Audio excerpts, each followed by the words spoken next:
Right here, the original Mercury Capri. Lincoln Mercury started bringing in this European pony car in 1970. Their first effort at giving that upmarket division a more sophisticated, driver-oriented image. It had good enough sales, but unstable oil prices and a weak dollar exchange rate eventually sank the Euro Capri. But apparently, Lincoln Mercury liked that transatlantic link, and lately a lot of their own cars have been showing European taste. But even that isn't quite the same as the real thing. So on the heels of the Cougar XR7 Turbo and Continental Mark 7 LSC, Ford will once again try to import a bit of road class, along with its affected sounding name. The nom de plume is Merkur, German for what else but Mercury. Ford hopes you'll know this radical-looking rear drive more as the XR4Ti, or XR4 for short. And if you've been touring the continent lately, you'd know that the Merkur XR4Ti is really a reincarnation of the European Ford Sierra XR4i. This wind-cheating body comes right from Ford's experimental Probe 3 aero exercise. It's the most elaborate example of the Fomoco flowing fender movement yet. One of our staffers said that the overall styling looked like one of the beautiful people decked out in heavy leather trying to audition for a music video. But most of us grew to like the XR4's unique blend of smooth lines and drag-reducing accessories. At the bow, a single slotted grille is flanked by a pair of slightly tunneled aero headlamps. Along its flank, most glass is mounted nearly flush with the body. Lower body cladding runs wheel well to wheel well, and those stylish cast wheels are shoed with outstanding Pirelli P6 rubber. In the rear is the most controversial appointment of the XR4, a biplane-like spoiler that contributes significantly to the overall low drag ratio of 0.32.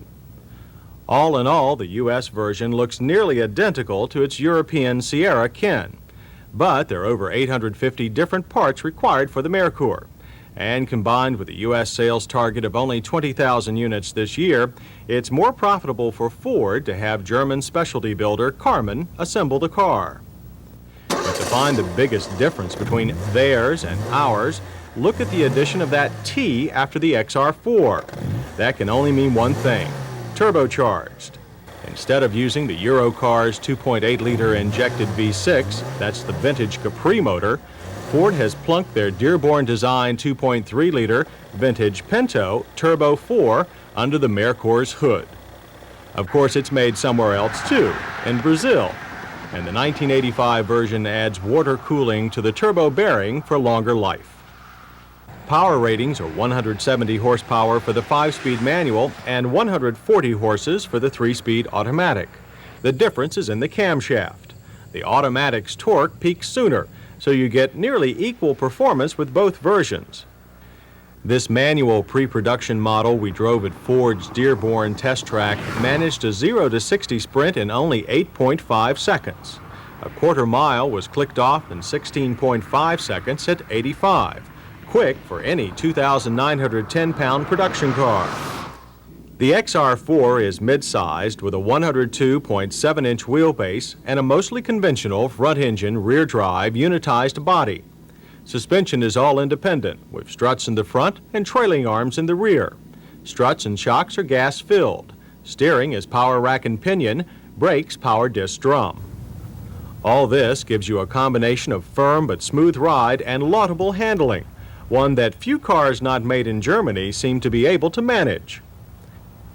There is more body roll than we expected, but the car has near-neutral handling, jumping quickly from slight understeer to slight oversteer as cornering speeds climb. It's easy to get in over your head in the XR4, but the always-willing power plant gives you a safety line with a fierce tug. And all in all, it's a car that almost anybody could drive with confidence. What makes the XR4 even more impressive is its $16,361 base price. That's modest by today's standards, especially considering you get almost every normal creature feature standard, including air conditioning. Revised EPA mileage ratings are an adequate 19 city and 24 highway. The XR4's interior seems quite large for its size. It looks serious, but thankfully far from stark. The cloth or leather-covered seats are extremely comfortable. They include integral thigh and torso support with adjustments for lower back and headrest restraint. The driver canted dash is well designed, though it looks a little confused at first glance. True to German form, engine gauges are incomplete. A large full-circle speedo, unmarked above 85, is strangely matched to only a quarter-moon tack. Definitely made to be used, not just admired. The center dash drops down to a shift console and includes large vents, a trouble diagram, clock, climate controls, and a stereo cassette with integral tape storage. A nice touch. Like most other newer European models, the XR4 is styled like a sedan, but is really a multi-purpose hatchback. Luggage room is good, if not as wide or deep as you might expect. However, the rear seat is split and foldable, so we doubt many owners will complain about cargo space. You don't always expect that kind of practicality in fun-to-drive cars, so that makes the first Merkur something special.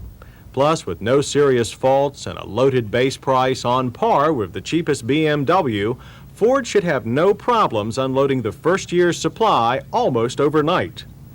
Anybody who tackles the Merkur XR4Ti will definitely be making a unique choice, but let's hope they learn to pronounce it before they start to brag.